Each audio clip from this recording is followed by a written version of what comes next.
ایک دور دراز جنگل میں جہاں درخت آسمان کو چھوتے اور ندیوں کا پانی راگ گاتا، وہاں ایک خاص جگہ تھی جو سب سے زیادہ سرسبز تھی۔ وہ جگہ نہایت عجیب تھی کیونکہ وہاں گھاس انسانوں کی طرح بولتی تھی۔ یہ گھاس جنگل کے تمام جانوروں کے راز سنبھالتی تھی، ان کی باتیں سنتی اور وقت آنے پر انہیں سمجھداری سے مشورہ بھی دیتی۔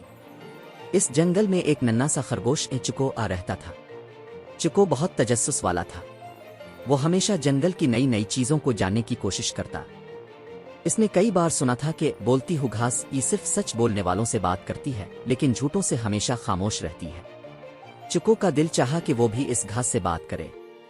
ایک دن چکو اپنے دوست کچی بندر اور ہرن کے ساتھ کھیل رہا تھا کہ اچانک اس کا پاؤں پھسل گیا اور وہ ندی میں جا گرا۔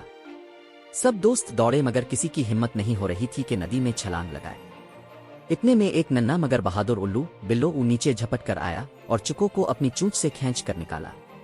سب خوش ہوئے مگر چکو نے دل میں فیصلہ کر لیا کہ وہ بولتی ہوئی گھاس کا شکریہ ادا کرنے جائے گا۔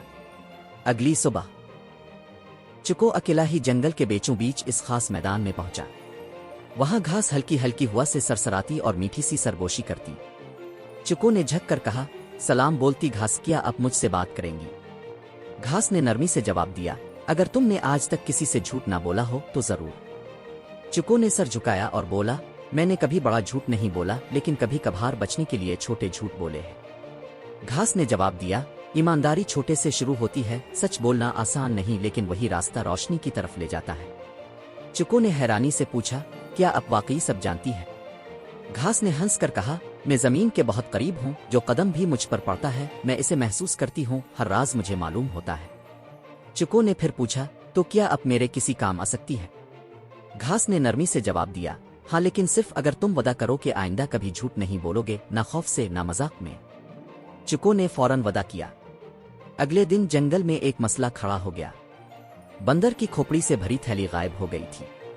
سب جانور پریشان تھے، ہر کوئی ایک دوسرے پر شک کر رہا تھا۔ آخر فیصلہ ہوا کہ سب کو بولتی ہوئی گھاس کے سامنے لے جایا جائے۔ سب جانور میدان میں جمع ہوئے۔ گھاس نے سب سے باری باری سوال کیا، کیا تم نے تھیلی لی؟ جو جھوٹ بولتا گھاس خاموش ہو جاتی مگر جو سچ بولتا گھاس خوشبو چھوڑتی۔ آخر کار ایک بھیڑیا سامنے آیا جس کے قدموں تلے گھاس سوکھ گئی۔ سب سمجھ گئے کہ چور وہی ہے۔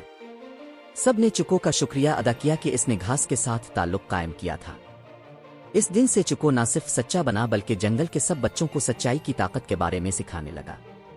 بولتی ہوئی گھاس اب ہر کسی سے بات نہیں کرتی تھی، صرف ان سے جو دل سے سچے ہوں۔